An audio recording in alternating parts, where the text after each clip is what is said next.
Yan, magandang umaga po sa inyo mga ka-farmer. Let's go farming na po. May order po tayo ulit, 45 pieces. 30 muna yung binaba ko, mamaya na ulit yung 15. Ano pa rin po, ang procedure ng pagkakatay natin by 15. Alamay ko to 15 pieces. Pagkatapos po, kakatayin ko doon. Magagaya parang basket dito para sa 15 heads. Para yung 15 heads na yun, ang isang pasada kong ilulublob dun sa clacker para hindi sila yung matagal na patay. Ulitin ko kasi po, pag matagal silang patay, ginilitan nyo tapos pinabayaan yung tumigas, magiging maganit po yung kanilang balahibo pagbunot. Kasi tataasan nyo yung temperature ng pang lublob, pag lulubloban nyo, masisiraan man yung balat. Kaya tama lang po dapat yung 15. Hindi ko po alam kasi may mga iba din naman nagkakatay, pero yung procedure na ito, nakasanayan ko na sa loob ng 2 taon, mahigit, okay naman po. Maganda yung kinalalabasan. Mahirap kasi dati ugali ko, pag magkakatay ko, papatayin ko 50. Kakatayin ko 50, tatanggal, gigilitan ko. Tapos saka ako sa ipa-placker. Hintayin ko muna kumulo. Hindi po pwede po yung ganun. Ang hirap bunutin ng balahibo. Imbis na mas mabilis yung trabaho ninyo, mas talo kayong tatagal. Kasi itong procedure na ginagawa ko to, ang matitira na lang talaga, kakaunti na lang, halos parang ano na lang, finishing touches na lang, tapos tatanggal nyo yung laman loob tsaka yung paa at ulo. Ganun po, para mas mabilis. Hindi matatagalan. Yung paglilinis po kasi matagal dyan. Yung pagtanggal ng mga naiwan, minsan pag yung naiwan ay matigas, ayan, naabuti na kayo ng siyam-siyam. Imbis na makapag-deliver kayo ng maaga, patayin na yata ating kalandi use oil. Pero pa. Kaya po, ito pong cage type na yan, yun po ay lagayan ko rin ng 45 days. Nagbo-brooding din po ako dyan, pinaka-growing ano ko din. Yung mga grower dyan ko rin po nilalagay kapag pinapahinga ko po yung malaking kulungan. Kasi hindi po pwede pagka kinargahan yung kulungan na malaki, ilang linggo lang kakargahan nyo ulit. Pinapahinga po talaga yun para yung mga virus at bakterya ay mamatay. Hindi makuha nung sunod na batch na ikakarga natin. Pinapahinga ko po talaga sila. Habang pinapahinga ko po yun, nagkakarga po ako dito. At least mga 300 heads lang po dito. Ito din po ina-advise ko, halimbawa gusto nyo magsimulang mag-alaga ng 45 days, kung mga 300 man lang ang kakarga ninyo, pwede na po ito. Ang sukat po niya na 8 feet yung kanyang pag ganon, yung papasok sa loob ay 3 feet.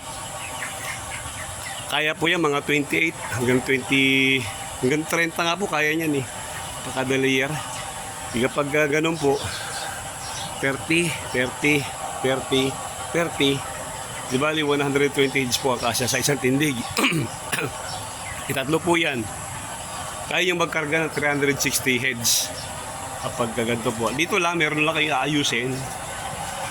Ito kasi maligo dun medyo maliit yung distansya nito para paglilinis ng dumi. May sapin po yan, inasahod niya sa dumi. Kaya lagyan ko po ito ng plastic natin. Ang taas po niyan halos isang lakalat kalahati lang, yung hindi naman yuko-yuko yung ating mga alagang sisiw. Mas gusto ko po maglagay ng grower dito kapag tag-ulan. Tsaka mas masarap po dito mag-brooding kasi mababa po dyan ang mortality.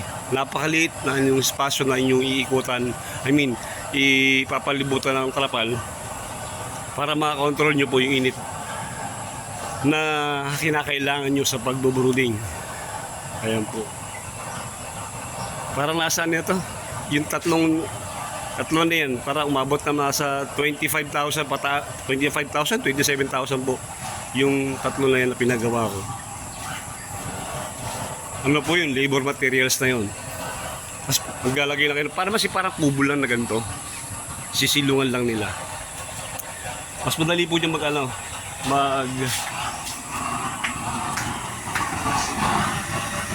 madali po dyan magpalaki, mag-brooding, mababa ang mortality. Paano ko nga po sana kapag pinagawa ko yung malaking kulungan, Magbabagawa ako ng mga 5 ganito pa. Tapos, ganito na lang din ang setup. Ayusin ko na lang tong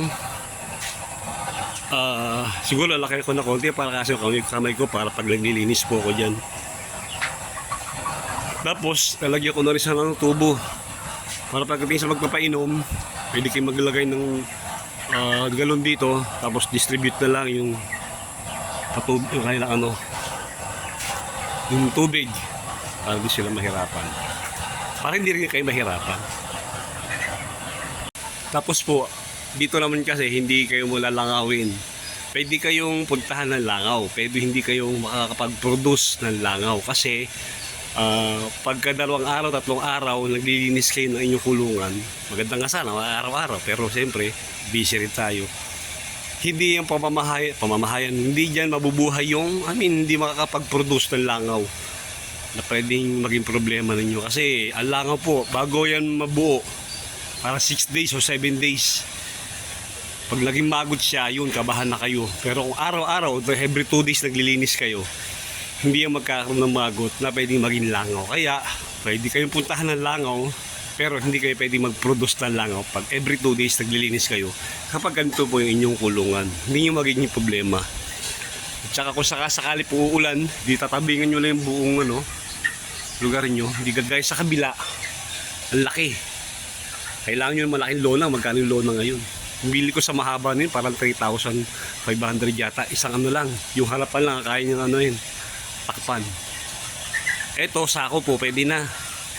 Magagawa nyo ng paraan. Tsaka yung pag-brooding po dito ay napakaganda.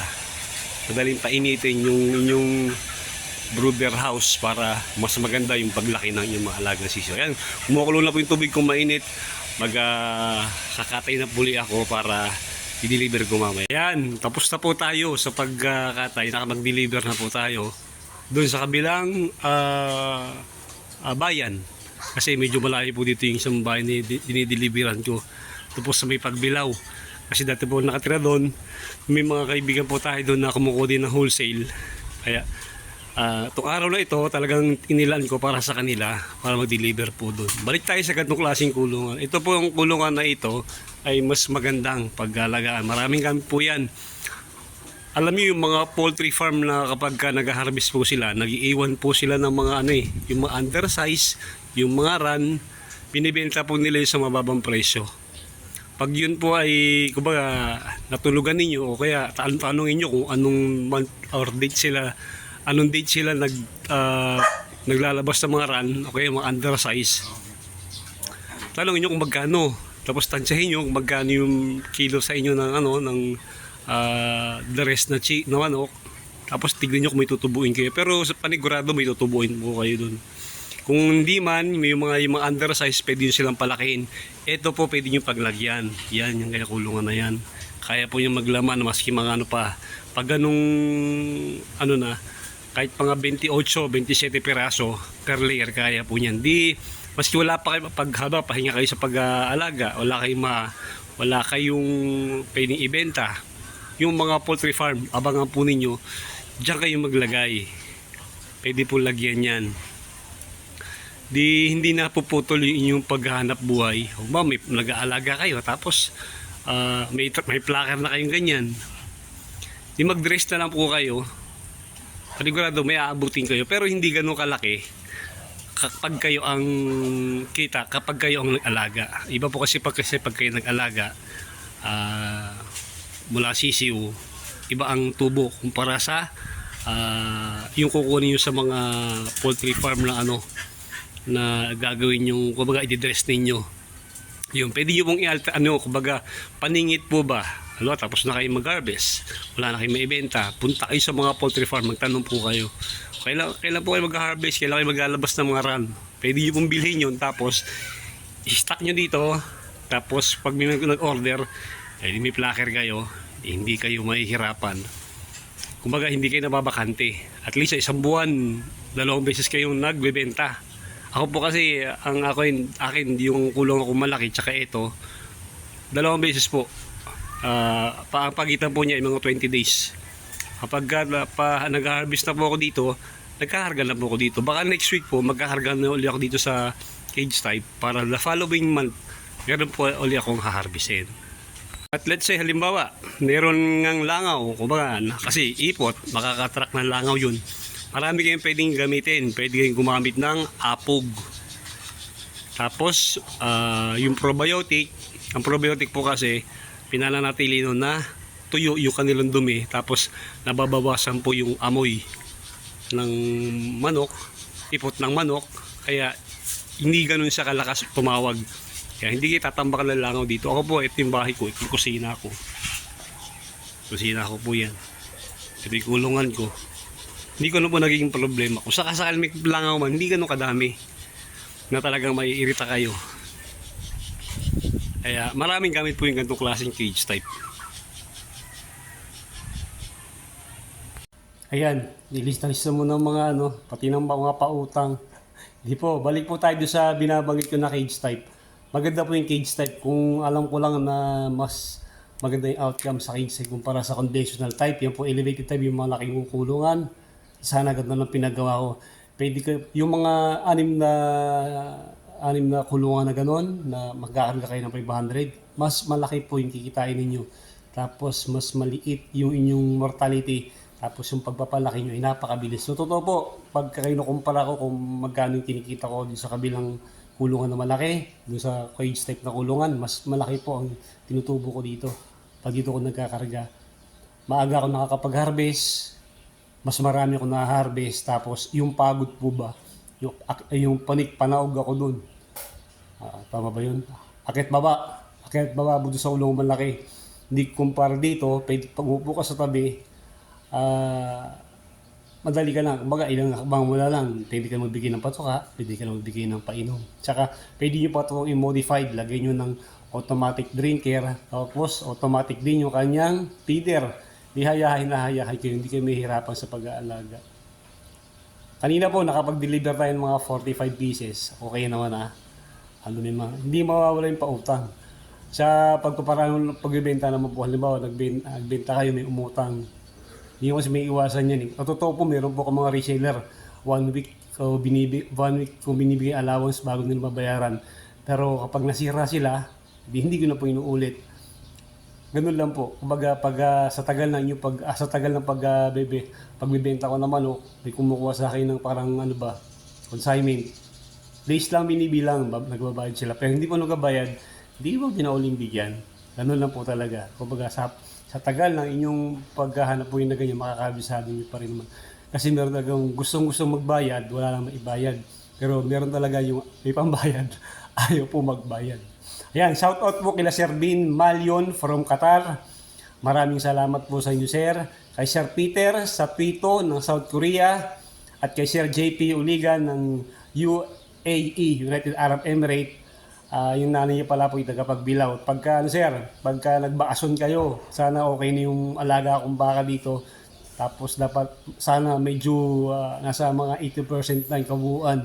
Yung baboy, yung baka, yung manok. Para naman marami ako ma-share sa inyo. Kila Sir Tolits po ng Laguna. Sir, good luck sa pagkarga ninyo. Kamusta na yung mga sisiw? Basta tiyaga lang po. Basta panatilihin yung mainit yung brooder house nila. Hindi kayo mahirapan. Kumbaga maghirap na kayo ngayon, nasisiw pa sila. Pag sila nasa grower stage, hayahay na po kayo. Kay Sir June Monreal ng Nagkarlan Laguna, maganda sir yung kulungan ginawa ninyo, okay po yan. Kumbaga magsimula kayo sa pagkagad sa malakihan, kumbaga magsimula kayo sa maliit. Pero habang tumatagal, lumalaki, nakikita nyo yung progress ng inyong ginagawa, tsaka nasasanay po kayo. At sa ating mga kababayan na OFW, dyan, lalo na po sa Saudi Arabia, UAE, maraming salamat po sa inyong panonood. Mabuhay po kayong lahat at mag-ingat po kayo parati. Sana'y pagpalain po tayong langit. Maraming salamat po. Mabuhay po kayong lahat at happy farming po.